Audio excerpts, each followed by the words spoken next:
नमस्कार दोस्तों। Last lecture जो था हमारा, उसमें मैंने यही बात की थी कि एक्सऑर गेट पढ़ाऊंगा मैं आपको। और एक्सऑर गेट पढ़ाने से पहले थोड़ा बूलियन की भी आइडेंटिटीज़ हम लोगों को जाननी पड़ेंगी। या स्टार्टिंग ऐसे करते हैं कि हम पैरेलल पढ़ते हैं दोनों को, बूलियन भी और गेट्स भी। तो पिछले तो वो 5 गेट हम लोग पढ़ चुके हैं। एक्सऑर गेट, एक्सनॉर की बात बाद में करूंगा मैं। एक्सऑर गेट जो है, एक्सऑर गेट जो होता है, एक्सऑर गेट जो होता है, इसमें क्या है कि सिंबल इस तरह का होता है इसका। ओके, एक गेट और होता है एक्सनॉर, वो बात की बात है। सिंबल इस तरह का होता है। अब इस सिंबल में आप अगर देखो तो क्या सिंबल में डिफरेंस क्या है। और गेट का सिंबल हुआ करता था ये, इसमें एक बिल्कुल पैरेलल इसी तरह का ओवल शेप खींचा और मैंने 2 इनपुट निकाल दिए और ये रहा आउटपुट। कुछ बुक्स इसको इस तरह से बनाती हैं, कुछ बुक्स अगर आप ये भी देखोगे तो कंफ्यूज होने की ज़रूरत नहीं, दोनों सिंबल हो सकते हैं। मैं इस तरह से बनाऊंगा इसको, एक्सऑर के सिंबल को। हाँ, एक बात और थी कि नॉट गेट केवल एक गेट हुआ करता है जो कि जिसमें एक इनपुट होता है और एक ही आउटपुट होता है। बाकी जितने भी गेट्स थे जो हमने इससे पहले पढ़े, 2 इनपुट्स या 2 से ज़्यादा, एक नहीं होता, 2 या 2 से ज़्यादा इनपुट्स हुआ करते हैं। 2 इनपुट्स, आइदर 2 इनपुट्स और मल्टी इनपुट्स गेट्स। मार्केट में जो अवेलेबल होते हैं, 2 इनपुट्स के भी गेट आते हैं और मल्टी इनपुट गेट्स भी आते हैं। इवन 8 इनपुट्स के गेट आ सकते हैं, 3 इनपुट के गेट आ सकते हैं, 4 इनपुट के आ सकते हैं। बट मुझे नहीं पता कि हो सकता है कि पिछले 1-2 साल से कोई चाइना वगैरह ने कुछ बना लिए हो, पता नहीं है मुझे। बट जो आज से 2 साल पहले तक एक्सऑर गेट या एक्सनॉर गेट, ये दोनों ही 2 इनपुट के गेट मार्केट में अवेलेबल हैं। इतने हैं 2 इनपुट्स के, 2 इनपुट से ज़्यादा के गेट अवेलेबल नहीं है। हालांकि हम चाहें तो 3 इनपुट, 4 इनपुट, 2 इनपुट से भी बना सकते हैं, कंबाइन करके उनको। अच्छा, अभी बात तो ये रह गई एक्सऑर का मतलब क्या हुआ, एक्सऑर का मीनिंग क्या हुआ। एक्सऑर का मीनिंग है एक्सक्लूसिव और, एक खास तरह का और गेट। तो थोड़ा सा और से मिलता हुआ सिंबल है और थोड़ा सा खास है ये एक्सऑर, एक्सक्लूसिव और। इसका जो नोटिफिकेशन होता है, ऑपरेटर, जैसे एंड गेट का ऑपरेटर क्या था, डॉट। नॉट गेट में ऑपरेटर क्या था, कॉम्प्लीमेंट, बार लगा दिया था। ओके, और गेट का ऑपरेटर क्या था, प्लस। ये जॉर्ज बूल ने दिए हुए नोटिफिकेशन है, बूलियन अलजेब्रा वाले। नैंड का क्या था, अलग से नहीं था, A dot B whole bar. Nor का क्या था, A plus B whole bar. यहाँ जो नोटिफिकेशन होता है, इसका जो ऑपरेटर है, इसका जो नोटिफिकेशन है, this the plus in circle. देखिए लिख रहा हूँ मैं, y = a प्लस b। ये तो और हो गया, और गेट का आउटपुट। इसको मैं क्या कर देता हूँ, सर्किल। ये जो ऑपरेटर है ये डिनोट करता है एक्सॉरिंग को। एक्सॉरिंग का क्या है, प्लस इन सर्किल, इस टाइप का नोटिफिकेशन होता है। This is the operator of XORing, XOR. ये ऑपरेटर है एक्सॉर का। ओके, सिंबल ये हो गया। लेकिन अब ये है क्या, ये आएगा कैसे, इसकी ट्रुथ टेबल वगैरह कैसे बनेगी, मेन चीज़। तो इसके लिए मैं थोड़ा बूलियन पे जाना पड़ेगा। इसका जो फुल एक्सप्रेशन होता है वो मैं लिख रहा हूँ अभी, हो सकता है ना समझ में आए अभी, क्योंकि जब तक बूलियन नहीं हमने पढ़ा है तब तक नहीं शायद समझ में आए, और जिन लोगों ने बूलियन पढ़ रखा होगा उनके समझ में बहुत आसानी से आ जाएगा। इसका जो फंक्शन खुलता है वो होता है A bar dot B plus A dot B bar, A bar B plus A B bar. इसको थोड़ा ऐसा भी लिखा जा सकता है, इसको ऐसे भी लिखा जा सकता है, A B bar plus A bar B. चूँकि अभी मैंने बुलियन की बात नहीं की तो नहीं पता है कि cumulative law, associative law Boolean follow करता भी है बुलियन अलजेब्रा या नहीं करता है। नॉर्मल अलजेब्रा के जो रूल्स होते हैं उनको क्या बुलियन अलजेब्रा फॉलो करता है या नहीं करता है, नहीं पता। इस वजह से अभी मैं कुछ नहीं बोल रहा हूँ आपसे, ये बस केवल इसका क्या होता है फंक्शन जो खुल के आता है जो फंक्शन। अब प्रॉब्लम कहाँ है कि अभी हमें बुलियन नहीं आती है। फिर भी चलिए मैं ये अभी ये मान लेता हूँ और इसकी ट्रुथ टेबल एक बना लेता हूँ सिंपल सी। वैसे तो एक्सॉर और एक्सनॉर के बारे में, एक्सॉर के बारे में बहुत बातें हैं जानने लायक, लेकिन अभी आप ये मत समझिए मैंने एक्सॉर ख़त्म कर दिया है। केवल अभी एक ट्रुथ टेबल बना लेता हूँ और जहाँ पे हमारे कन्फ्यूजन्स होंगे, उसकी डेफिनेशंस किस तरह से बनेगी वो मैं बाद में आपको बताऊँगा। कि अच्छा कॉम्बिनेशन कितने, A B Y equal to A XOR with B, combination कितने 4। वाई मुझे इस फंक्शन से निकालना पड़ेगा इसको। अब देखिए दोनों चीज़ें क्या हैं, 0। अच्छा आपको कॉम्प्लीमेंट का तो मतलब पता है, कॉम्प्लीमेंट का मतलब 0 का कॉम्प्लीमेंट 1, 1 का कॉम्प्लीमेंट 0। और आपको एंड गेट के ऑपरेशन भी पता है, और आपको किसके और गेट के भी पता है। मैं अगर वैसे तो ये सिंबल है, लेकिन अगर इसे मैं बेसिक गेट से डिराइव करूं, किससे करूं, बेसिक गेट से, तो बेसिक गेट में मुझे दिख रहा है कि अगर मैं इस फंक्शन को बनाना चाहता हूं, इस फंक्शन को, तो देखिए ए इनपुट है मेरे पास, दूसरा क्या है बी, 2 इनपुट थे ए एंड बी, ठीक। ए बार डॉट बी, देखिए ए बार का मतलब क्या हुआ, यहां ए बार आ जाएगा, डॉट बी, ये आपके समझ में आ रहा होगा कौन सा वायर कहां कनेक्ट है। यहां क्या आएगा, आप देखिए यहां से ए गया, यहां क्या आया ए बार, ओके, ए बार, यहां क्या है बी, यहां क्या आ गया A bar dot B, okay, plus A dot B bar, plus ए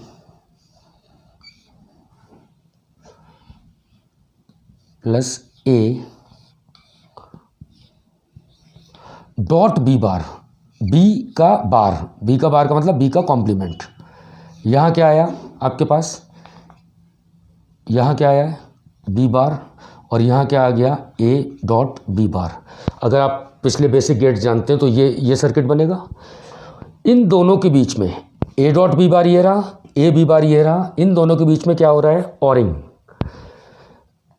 और गेट किस तरह का था ये, तो इस जगह जो y आएगा वो आएगा a एक्सॉरिंग विद b, ये और गेट लगती। तो आप ये देख रहे हो कि जो ये एक्सॉर गेट है वो भी किससे ड्राइव्ड है, 2 नॉट गेट, 2 एंड गेट और एक और गेट, इनसे बन के ड्राइव क्या हुआ एक्सॉर गेट। तो इसकी अगर मैं ट्रुथ टेबल देखूं तो आपको दिमाग में रखने पड़ेंगे बाकी सारे गेट्स की ट्रुथ टेबल जो पिछले लेक्चर में मैंने बनाई थी।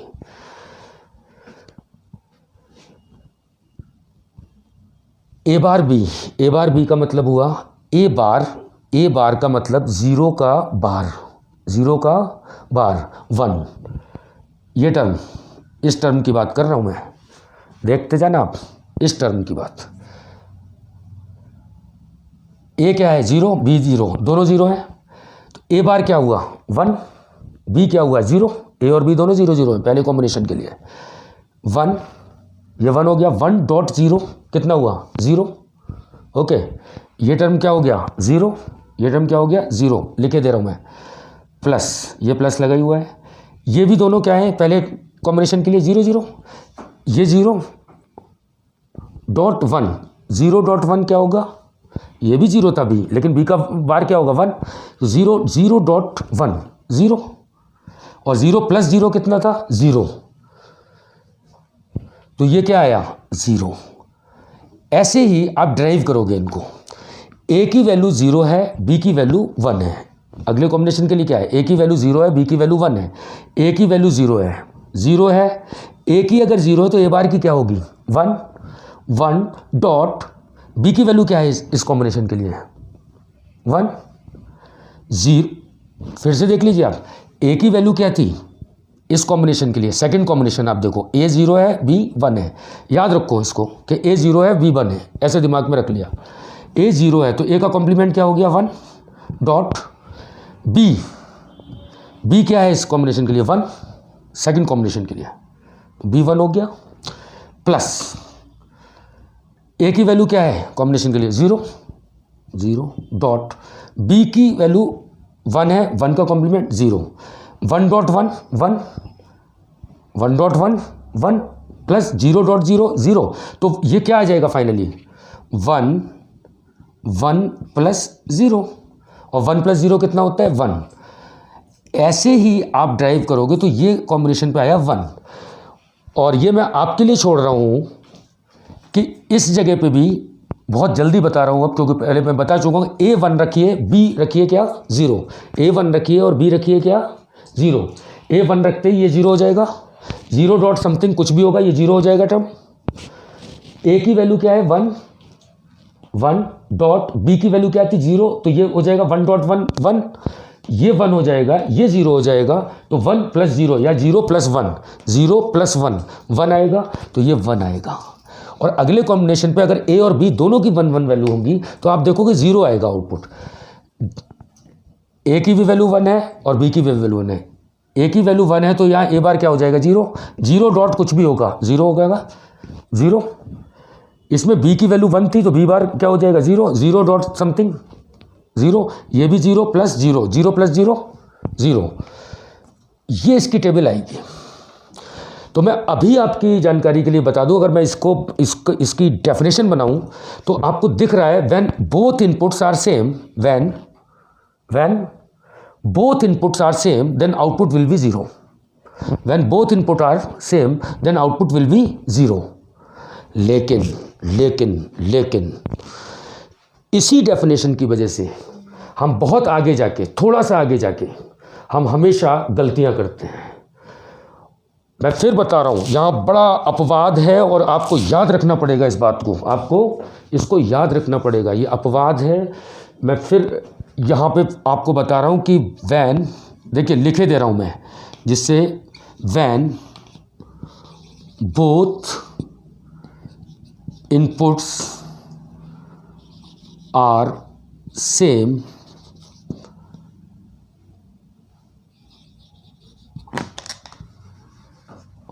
आउटपुट विल बी 0, अदरवाइज क्या रहेगा, एक चीज़ बता दी है तो अब बाकी की कॉम्बिनेशन के लिए क्या रहेगा आउटपुट 1। लेकिन ये जो डेफिनेशन है ये नोट कर लीजिए, आप अच्छी तरह से नोट कर लीजिए, स्टार लगा के नोट कर लीजिए, मेरे पास रेड कलर का मार्कर शायद, स्टार लगा के कर लीजिए, क्योंकि इसके बारे में मैं बाद में करूँगा कि ये definition only for 2 inputs gate के लिए ही है, ओनली फॉर 2 इनपुट्स गेट के लिए ये वैलिड है, अदरवाइज ये वैलिड नहीं है। मल्टी इनपुट अगर गेट होंगे तो ये डेफिनेशन वैलिड नहीं होगी। बाकी जो गेट थे पुराने उनके लिए 2 इनपुट्स की जो डेफिनेशन थी वही मल्टी इनपुट के 3 4 5 के लिए वही थी। लेकिन इस एक्सोर गेट की अगर आप किसी बुक में भी पढ़ते हो कि बोथ वर्ड कर दिया मैंने, बोथ तक ही सही है, 2 इनपुट के लिए सही है। अगर मैं ये सोचूं या आप सोचें कि मल्टी इनपुट के लिए क्या बननी चाहिए, तो फिर ऐसा लगता है ऐसी बननी चाहिए जो कि नहीं होती, ऐसी बननी चाहिए definition, when all inputs are 1 then output will be 0। But ऐसा ऐसा नहीं होता, ऐसा नहीं होता, ऐसा बिल्कुल नहीं होता।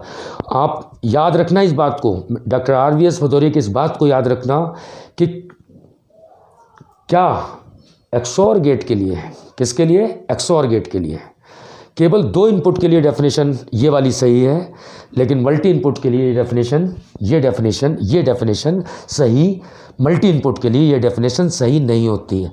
2 इनपुट के लिए पूछे ओके ठीक है, लेकिन मल्टी इनपुट के लिए मैं अभी बता ही दे रहा हूँ, बाद में इसका लॉजिकल एक्सप्लेनेशन बाद में करूँगा क्योंकि लेक्चर काफ़ी लंबा हो जाएगा। एक्चुअल में जो डेफिनेशन होती है एक्सओर गेट की, इन इनपुट या इन इनपुट कॉम्बिनेशन, ये मल्टी इनपुट के लिए बोल रहा हूं, in input combination when number of ones are even, when number of ones are even, even का मतलब आप समझते हो, इवन नंबर कौन से होते हैं, 0 2 4 6, ये इवन नंबर। इनपुट कॉम्बिनेशन में या इनपुट कॉम्बिनेशन में नंबर ऑफ वंस की संख्या, नंबर ऑफ वंस की संख्या क्या रहे, इवन नंबर में अगर, तो आउटपुट 0 होता है, ये सही डेफिनेशन है। अच्छा उल्टा भी बना सकते हैं, अब तो डेफिनेशन अपने हिसाब से, अगर एक चीज समझ में आ गई, दूसरी, when number of ones are odd in input combination, when number of ones are odd, when number of ones are odd then output will be 1, या तो ये कह दो या ये कह दो कि when number of ones are even then output will be 0। ये 2 के लिए भी सही है, ये 2 के लिए भी सही है। आप देखो यहाँ पे कितने हैं, यहाँ पे कितने 1 हैं इस इनपुट कॉम्बिनेशन में, एक भी 1 नहीं है। क्या बोला, एक भी 1 नहीं है, एक भी 1 नहीं है का मतलब कितने 1 हैं, 0 0, और 0 कौन सा नंबर होता है, इवन नंबर। कोई भी 1 नहीं है तो आउटपुट 0 है, यानी कि इवन नंबर यहाँ पे है 1 के, इस कॉम्बिनेशन पे 0 है, इसमें कितने हैं 1 2, कितने 1 है 2 का क्या होता है, इवन नंबर। इवन नंबर में 1 हैं अगर तो आउटपुट 0 है। यहाँ क्या है, 1 है, ऑड नंबर में 1 है तो 1 है, ऑड नंबर में 1 है तो 1 है। लेकिन 2 इनपुट के लिए तो ये डेफिनेशन ठीक है, बट मल्टी इनपुट के लिए, अगर आप मल्टी इनपुट के लिए आप लिखोगे तो वो जो डेफिनेशन जो मैंने दोबारा बताई है, अच्छा इसको मैं बाद में रिपीट भी करूंगा क्योंकि अभी एक्सओर गेट, मैं केवल ड्राइव्ड गेट को आपको बता रहा हूँ, इनका इंट्रोडक्शन दे रहा हूँ। एक्सओर बहुत इंपॉर्टेंट गेट है, बहुत इंपॉर्टेंट गेट है। मतलब एक्सओर आप वैसे ही देख लीजिए, एक्सओर का मतलब क्या है, एक्सक्लूसिव और, एक ऐसा गेट बनाना पड़ा नया एक्सक्लूसिव सा। तो एक्सक्लूसिव बनाई क्यों जाती है चीज़, कोई चीज़ अगर खास है, कोई चीज़ खास अगर साइंटिस्ट ने बनाई है तो इसका मतलब बहुत इंपॉर्टेंट होगी, वो उसके बारे में बहुत कुछ जानकारियाँ चाहिए होंगी। तो आज अभी तो ये एक्सओर की बात चल रही है। अब आपने देखा है कि मैंने यहाँ एक बहुत बड़ा फंक्शन लिखा, ये लगा क्योंकि अभी हमने बूलियन अलजेब्रा पढ़ा ही नहीं है तो पता ही नहीं है कि ये क्या था, ये इतना लंबा सा कुछ ऐसा करके लिख दिया। तो अभी मैं अब स्टार्ट करूँगा कि बूलियन को इसके पैरेलली, अच्छा एक्सनॉर गेट की बात है, मैं दोनों गेट्स को दोबारा से आपको क्लियर कराऊंगा, लेकिन इस बात को आप भूल मत जाना। एक्सनॉर गेट में कुछ नहीं होता है, केवल इस गेट के आउटपुट पे एक नॉट गेट और लगा दिया जाता है, उसको कहते हैं एक्सनॉर गेट।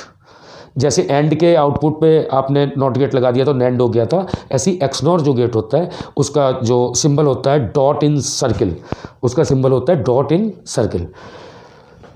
आप फिर से कि मल्टी इनपुट के लिए ये डेफिनेशन वैलिड नहीं होती है, ये वाली डेफिनेशन। तो अब मैं आपसे ना एक्सओर गेट वगैरह अभी छोड़ के, एक्सओर और एक्सनॉर गेट की बात अभी छोड़ के मैं आपसे बात करूंगा बूलियन के कुछ आइडेंटिटीज़ की, बूलियन अलजेब्रा की कुछ आइडेंटिटीज़ उन्हें कहते हैं जो ड्राइव नहीं होती। डेरिवेशन तो बाद में हो जाते हैं, ड्राइव तो हो जाती चीज़ें। तो मैं अभी आपको जो बताने वाला हूँ कि एक बड़ा इंटरेस्टिंग सी बात, और बहुत इंटरेस्टिंग बात है जो बुक्स में थोड़ा कम लिखी हुई है, वो बुक्स ने तो डायरेक्ट बूलियन शुरू कर दिया था, और मैंने आपको ये बता रखा है आपको कि क्या कि जॉर्ज बूल ने पेटेंट अपने नाम से करा लिया था हमारे ही मैथमेटिक्स को, जो आर्यभट्ट वगैरह के ज़माने में जो हिंदुस्तान में जो गणित चला करता था, सेट सेट थ्योरी, उसी सेट थ्योरी के नोटिफिकेशन चेंज करके ये प्लस डॉट ये सारा करके पेटेंट अपने नाम से कराया और उसको बोला गया बुलियन अलजेब्रा। हमारे कंप्यूटर्स वाले बोलते हैं कि ये देखिए एक नया अलजेब्रा जॉर्ज बुल ने ये डेवलप किया था। ये लगभग उसी तरह का है जब श्रीधराचार्य का एक फार्मूला था जिसे जो बाद में बोर्ड्स में क्वाड्रेटिक इक्वेशन का फॉर्मूला बोलने लगे कि माइनस बी प्लस माइनस वो क्या था minus B plus minus under root B square minus 4ac upon 2a something कुछ ऐसे करके। तो वो श्रीधराचार्य ने कभी वो बनाया था लेकिन पेटेंट नहीं कराया था उन्होंने, उस चीज़ को पेटेंट नहीं कराया था। ऐसे ही ये बुलियन अलजेब्रा के साथ भी प्रॉब्लम हुई है। सेट थ्योरी आपको थोड़ा सा सेट थ्योरी का थोड़ा सा इंट्रोडक्शन देके और केवल ये बताना चाह रहा हूँ मैं कि ये Boolean algebra is nothing but that set theory, बस with different notification. Set theory में जैसे आप दो वर्ड जानते होंगे कि इंटरसेक्शन एंड यूनियन शायद, या पहले मैं आइडेंटिटीज़ लिख देता हूँ आपको। एंड की आइडेंटिटीज़ किसकी? एंड की आइडेंटिटी और दूसरा और की आइडेंटिटी। नॉट में तो कुछ होता ही नहीं है, ये y = a बार होता है। एंड की आइडेंटिटीज़ हैं जैसे एक वेरिएबल है केवल a.0 a.1, ये डॉट है, ये क्या है डॉट। a.0 हो सकता है। अच्छा ये a क्या है? a0 भी हो सकता है, a1 भी हो सकता है। a.0 a.1 यहाँ हम एल्जेब्रिक यूज़ कर रहे हैं, यहाँ नंबर कर रहे हैं यूज़। a.1 एक चीज़ और हो सकती है a.a बार और एक हो सकता है a.a। ये सारे क्या हैं? ऑपरेटर क्या हैं? एंड ऑपरेटर हैं, सिंगल वेरिएबल के।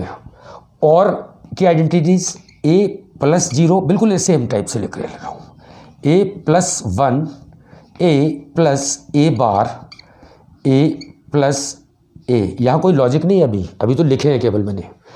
अब इक्वल टू क्या होते हैं ये a.0, ये आइडेंटिटीज़ हैं। आइडेंटिटीज़ कहीं से ड्राइव नहीं होती, लेकिन अब ड्राइव क्यों नहीं होती? ड्राइव इसलिए नहीं होती क्योंकि वो सेट थ्योरी है, और सेट थ्योरी से मैं इसे प्रूव कर दूंगा बाद में।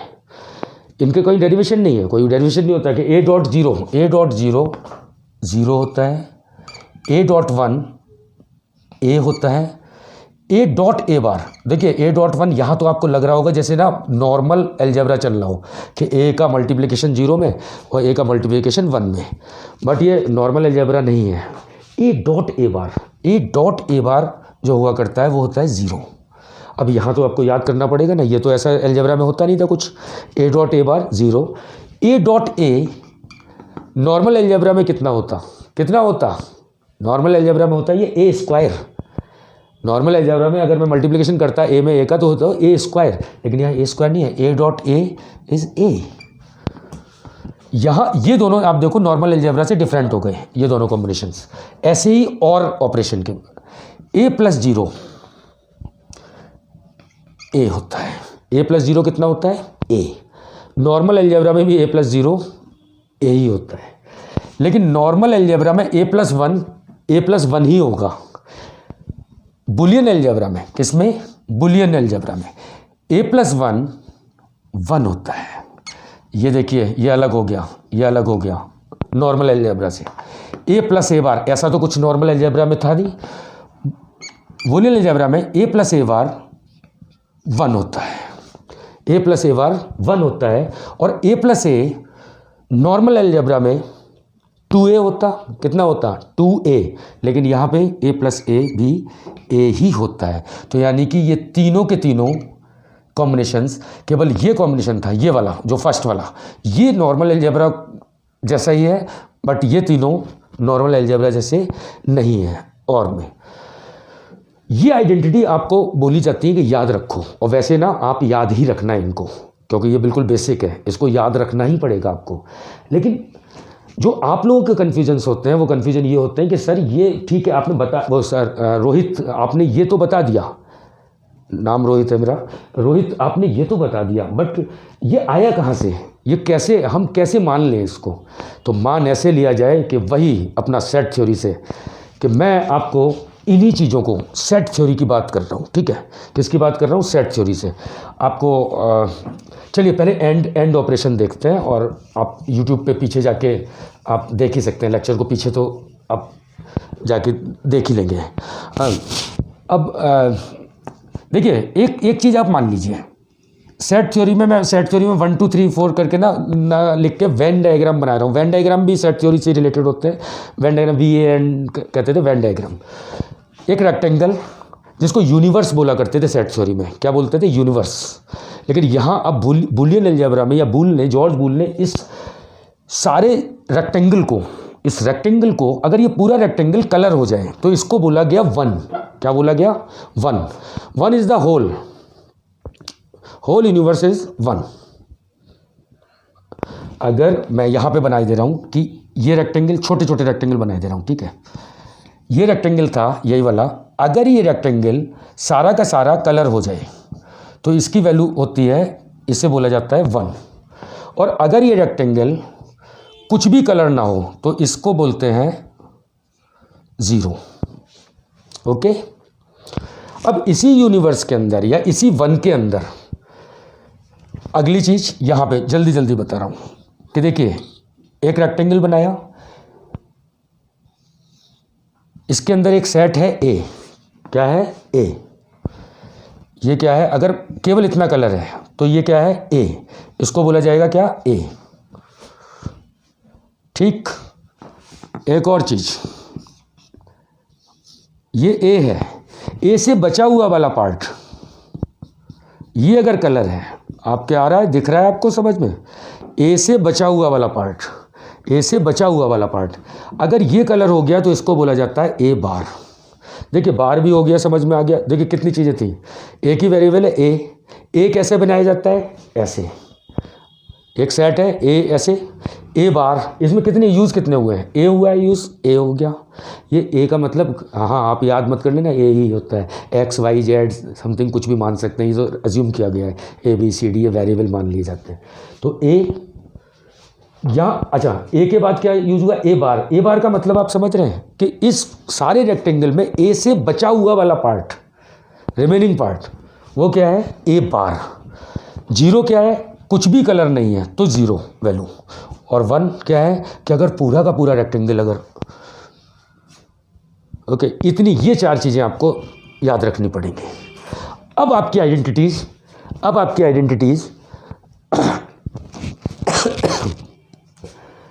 ये जो आइडेंटिटीज़ हैं किसकी? एंड गेट की। ये आपकी कंप्लीट। यहाँ पे आइडेंटिटीज़ को प्रूफ की बजाय हम लोग यहीं से देखना स्टार्ट करेंगे कि ये क्या सेट थ्योरी थी। हाँ, ये सेट थ्योरी थी। इसे प्रूफ करते हैं कि वाकई सेट थ्योरी थी। ए डॉट जी, अच्छा, डॉट का मतलब होता है इंटरसेक्शन। देखिए एक और बात बता दूं मैं कि अगर मान लीजिए 2 वेरिएबल हो, कितने हो? 2, A एंड B। ओके, तो आपके पास अभी तक क्या था? डॉट। एक तो डॉट यूज़ हुआ है, एक प्लस यूज़ हुआ है। डॉट का मतलब होता है कि इन दोनों का इंटरसेक्शन कितना है। A एंड B का इंटरसेक्शन, ओवरलैपिंग कितनी हो रही है? केवल इतनी। तो this is the A dot B Boolean में।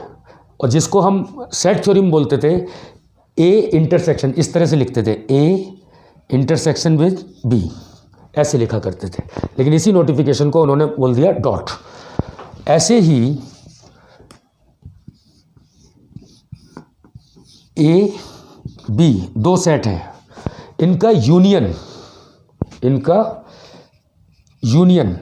आप 10th 9th कहीं आता है आपके। यूनियन का मतलब होता है इसमें भी हो और इसमें भी हो, दोनों में, आइदर इसमें और इसमें। यूनियन होगा कि A में भी और B में भी। यह आपके समझ में आ गया? A भी और B भी। अगर ये पूरे कलर हो गए तो इस कलर को बोलते हैं A प्लस B बुलियन में। A dot B, A plus B, A dot B intersection, A plus B union. आपके आ रहा है ये समझ में कि इसमें भी और इसमें भी। इतनी चीज़ें अभी हम जान लें, उसके बाद ये आइडेंटिटीज़ हमारी बहुत आसानी से प्रूफ ना हो के हमें समझ में अपने आप आने लगेगी। अगर हम कुछ भूल भी जाएं तब भी हमें बड़ा आसानी से। A डॉट 0, मैं इसके अंदर A बना रहा हूँ, केवल A। ठीक, ये ए है, ए डॉट जीरो, जीरो का मतलब कुछ भी नहीं, और डॉट का मतलब क्या बताया मैंने, इंटरसेक्शन, ओवरलैपिंग। इस ए की, इस ए सेट की कुछ भी नहीं का मतलब ज़ीरो, कोई कलर नहीं, उसके साथ ओवरलैपिंग कितनी है, कोई ओवरलैपिंग है क्या, कोई ओवरलैपिंग है, कोई चीज़ ही नहीं है जिससे ओवरलैप कर रही है, तो ओवरलैपिंग नहीं है तो क्या होगा आउटपुट, ज़ीरो। सेकंड, ए डॉट वन, वन क्या था, वन पूरा का पूरा ही है, वन, अब देखिए मैं फिर से यहाँ बना रहा हूँ, वन तो ये पूरा हो गया,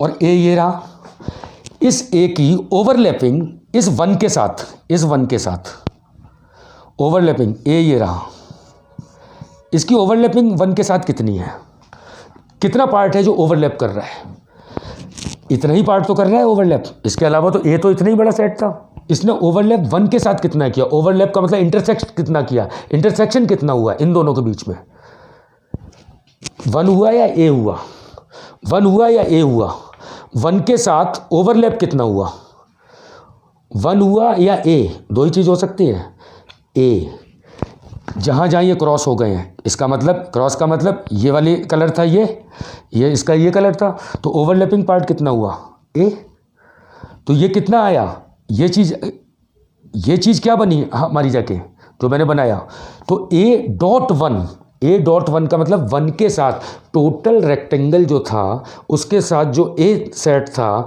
उसकी ओवरलैपिंग या इंटरसेक्शन कितना है, ए के बराबर ही है, उससे ज़्यादा ना उससे कम, तो ये कितना हुआ, ए डॉट ए बार का मतलब मैं बता चुका हूँ आपको, ए होता है ये, ठीक है, ए बार होता है ये,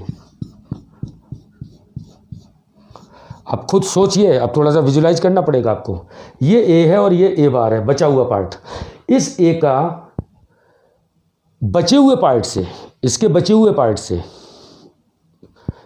पार्ट का मतलब ए को छोड़ के उसके साथ इंटरसेक्शन कितना है, ओवरलैपिंग कितनी है, होगी ओवरलैपिंग या नहीं होगी, मैं कह रहा हूँ एक्स और एक्स से बचा हुआ चीज़, उसके बीच में ओवरलैपिंग कितनी है ही नहीं, ओवरलैपिंग है ही नहीं, दोनों के बीच में ओवरलैपिंग है नहीं, तो इसलिए ए डॉट ए बार क्या हुआ, ज़ीरो।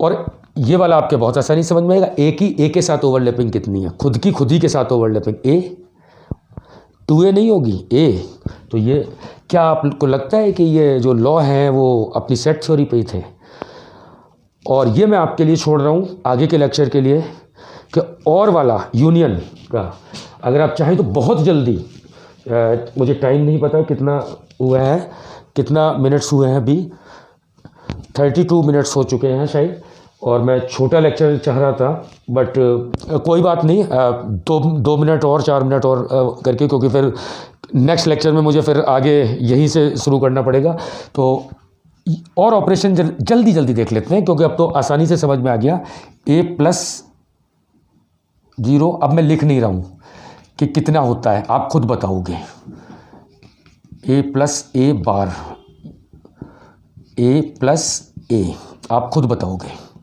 पहला a+0, यूनियन का मतलब होता है इसमें भी और उसमें भी, इंटरसेक्शन नहीं, यूनियन और इंटरसेक्शन का वैसे भी आपको, आप मैथमेटिक्स पढ़े होगे, अगर मैं कुछ 2 सेट बनाऊं, इस पे लिखूं 1 2 3 4, और दूसरा सेट बनाऊं आपको 3 4 5 6, तो देखिए इन दोनों सेट का जो इंटरसेक्शन होगा वो होगा 3 4, इसमें भी 3 4 है और इसमें भी 3 4 है, तो इन दोनों का इंटरसेक्शन कितना होगा, 3 4 केवल, इसमें 1 2 है लेकिन इसमें 1 2 नहीं है, ओके। यूनियन का मतलब क्या है, इसमें इन दोनों का जो यूनियन बनेगा वो बनेगा 1 2 3, इसमें भी हो और इसमें भी हो, रिपीट नहीं करना है बस टर्म को, 1 2 3 4, यहाँ 3 4 पहले से है, तो 1 2 3 4 5 6, तो इसका जो यूनियन आएगा वो कितना आएगा, 1 2 3 4 5 6, यूनियन इसका ये होगा, इंटरसेक्शन कितना होगा, इंटरसेक्शन इसका होगा 3 4, ये जल्दी से बता रहा हूँ, वही वेन डायग्राम वाली बात, अगर आप इस थियरी से लिखेंगे जाके, तो और operation union A plus zero,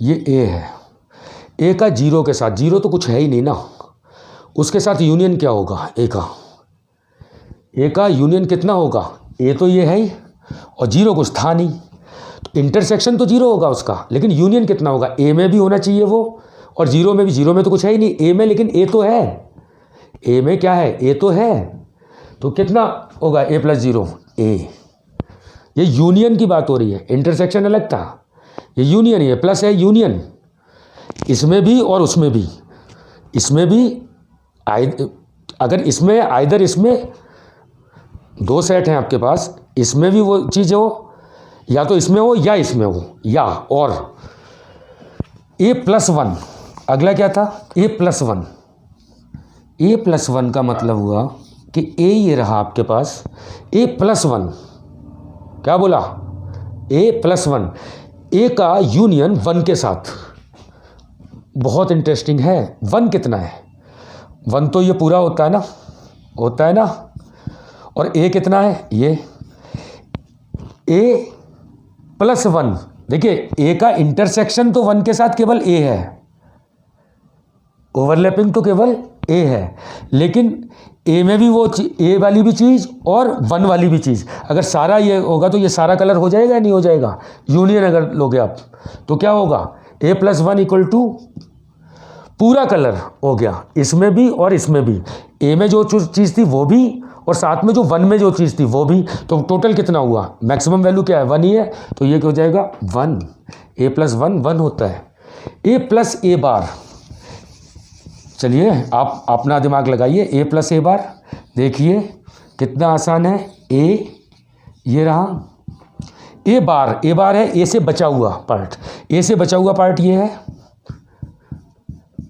colour कितना हो गया भाई, टोटल कलर कितना हो गया इसमें, इस पूरे सेट में वन के बराबर हो गया, अगर पूरा रेक्टेंगल कलर हो गया इसका मतलब वन होती है उसकी वैल्यू, तो A plus A bar equal to one, A plus A के साथ ए के साथ, ये तो मुझे बताने की ज़रूरत नहीं, ए के साथ ए का यूनियन, चाहे ए के साथ ए का इंटरसेक्शन करो, चाहे ए के साथ ए का यूनियन, ए में जितना है उतना ही ए में और हो तो ए ही तो आएगा, बना के आप देख लेना आगे, तो ये आइडेंटिटीज़ होती हैं लेकिन ये प्रूफ नहीं किया जाता है, इस वजह से मैं आपको ये बताना चाह रहा था कि अगर आप भूल भी जाओ तो थोड़ा सा इन डायग्राम को बना के देख के प्लस और डॉट को देख सकते हो।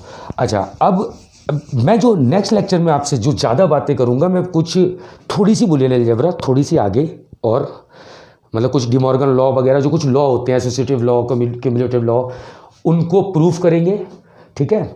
और साथ में वो जो एक्सऑर गेट जो छूटा हुआ है अभी, एक्सऑर और एक्सनॉर, जहाँ तक कर चुके हैं वहाँ तक तो ठीक हो गया, उसके बाद एक्सऑर और एक्सनॉर के बारे में काफ़ी सारी बातें करेंगे, और उसके बाद का जो लेक्चर होगा मेरा वो होगा NAND as a universal gate. मैं आपको लास्ट में ये बता दे रहा हूँ कि ये तो सिंबल्स हैं, हमें ऐसा लगता है कि नैंड गेट बनाने के लिए एक एंड गेट बनाना पड़ता है, फिर उसके बाद एक नॉट गेट चाहिए होता है और उससे नैंड गेट बनता है, नहीं, जो VLSI लेवल पे जो आगे डिजाइनिंग जो होती है उसका एक यूनिवर्सल गेट होता है।